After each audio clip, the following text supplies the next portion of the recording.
Homeschooling, o projeto privatista dos neoliberais do Distrito Federal.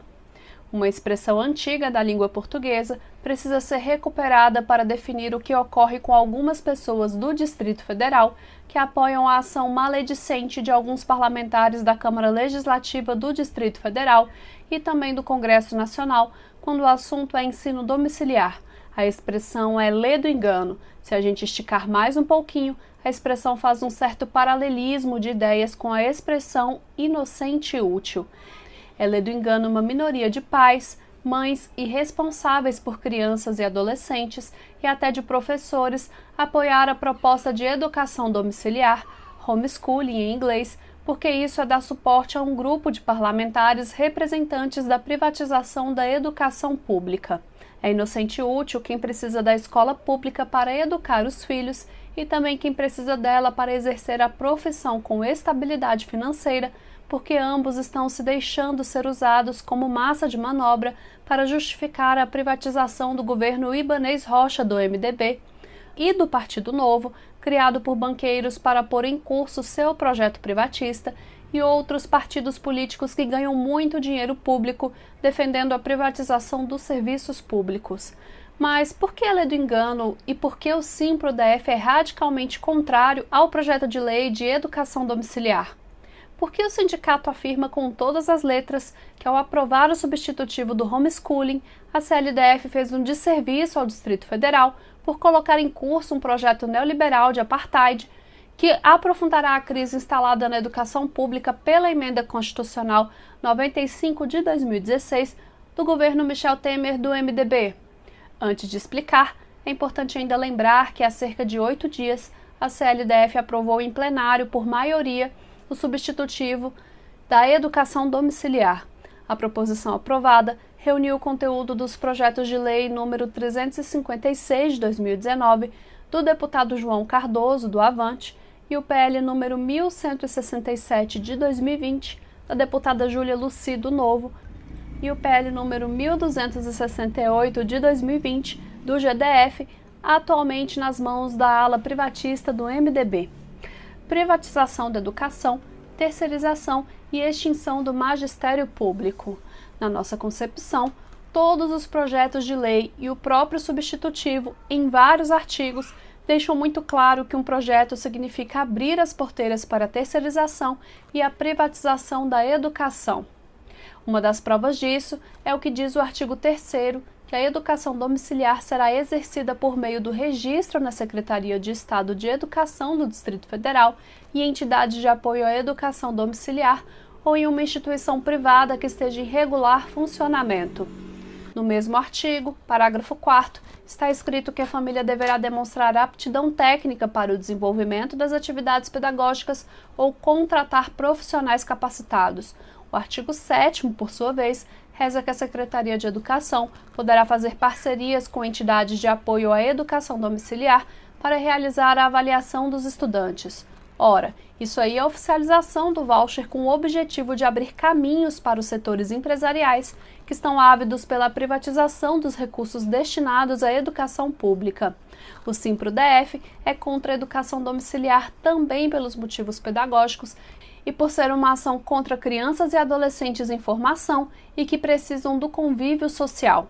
Ou seja, o sindicato é também contra essa forma de privatização da educação, por entender que, para além de inconstitucional, por ser matéria do Congresso Nacional, como determinou o Supremo Tribunal Federal, fica claríssimo que setores minoritários da população buscam criar um feudo para isolarem seus filhos da importante e necessária convivência social, da vivência com a diversidade de raças, gênero, classes sociais, com a pluralidade de ideias, a liberdade de cátedra. Lei da mordaça é o fim da liberdade de cátedra. Aliás, quem defende a educação domiciliar são os mesmos defensores da famigerada escola sem partido, ou seja, da lei da mordaça. E a ironia é que, apesar de defender a privatização do ensino, não abrem mão em nada do dinheiro público destinado à educação pública e da proteção financeira do Estado. Essa minoria, que se apoia em inocentes úteis, quer assegurar todos os direitos dos estudantes da rede regular aos da limitada e perigosa educação domiciliar. Os parlamentares e fundamentalistas, defensores da lei da mordaça, querem até, e isso é exemplo no artigo 9º, que a Secretaria de Educação disponibilize serviço de consultoria digital ou presencial aos projetos privatistas. Mais um exemplo da privatização da educação por meio da famigerada educação domiciliar, defendida ferozmente pelos representantes do Novo e MDB, está no artigo 10º, no qual está escrito com todas as letras que o dinheiro público será entregue a entidades, as entidades optantes pela educação domiciliar, com ou sem fins lucrativos. Enfim, por tudo isso e outros problemas tão sérios quanto esses no campo da pedagogia e da psicologia, o SimproDF lutará de todas as formas contra a educação domiciliar, até mesmo na justiça, sempre na defesa da educação pública, gratuita, democrática, laica, plural, inclusiva, entre outras características que sustentam a formação intelectual, social e humanista de cidadãos e cidadãs pensantes e críticos. Voucher, uma forma de apropriação privada do dinheiro público destinado ao ensino público. O Novo, que atualmente está na Câmara Legislativa, defendendo insistentemente e inoportunamente a política genocida de voltar às aulas presenciais nas escolas públicas em plena segunda onda da pandemia do novo coronavírus, alega no caso do homeschooling a aptidão técnica.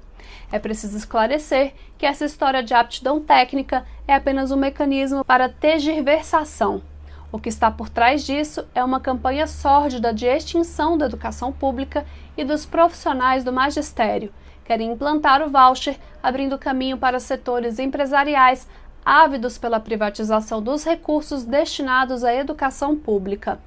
Outra coisa que é muita ironia dos defensores da educação domiciliar é falar em promover a socialização dos estudantes, quando, na verdade, promovem com o isolamento das crianças e adolescentes vítimas dessa modalidade um apartheid educacional.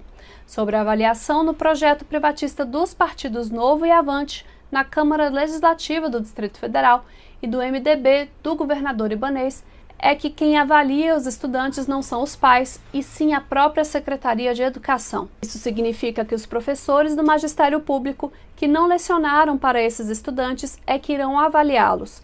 Nesse ponto, é importante destacar um detalhe importante: se esses estudantes não obtiverem um aproveitamento satisfatório, ou seja, ao se confirmarem o fiasco e fracasso do ensino domiciliar ou desejarem retornar ao ensino regular, a Secretaria de Educação terá de garantir vagas para eles. Substitutivo inconstitucional e lei da mordaça fatiada. Enfim, nem as aulas remotas, muito menos a educação domiciliar, substituem professor na relação ensino-aprendizagem, porque a educação passa pela socialização, pela convivência com a diversidade, pela pluralidade, por uma concepção emancipacionista, democrática, pública, laica, gratuita e de qualidade social. É comum os defensores da educação domiciliar quererem atrelar a discussão do seu projeto ideológico à veiculação de ideologias nas escolas públicas. Além de ser um argumento falacioso e paupérrimo, o que está por trás dele é a mesma charlatanice dos defensores do projeto Escola Sem Partido e Escola da Mordaça. Querem acabar com a liberdade de expressão de cátedra e retomar a censura na educação, como fez a ditadura civil-militar dos anos 1960 e 1970. Entendemos que o STF já se manifestou pela inconstitucionalidade desse projeto, que parlamentares tentam disfarçar, apresentando ele de forma fatiada.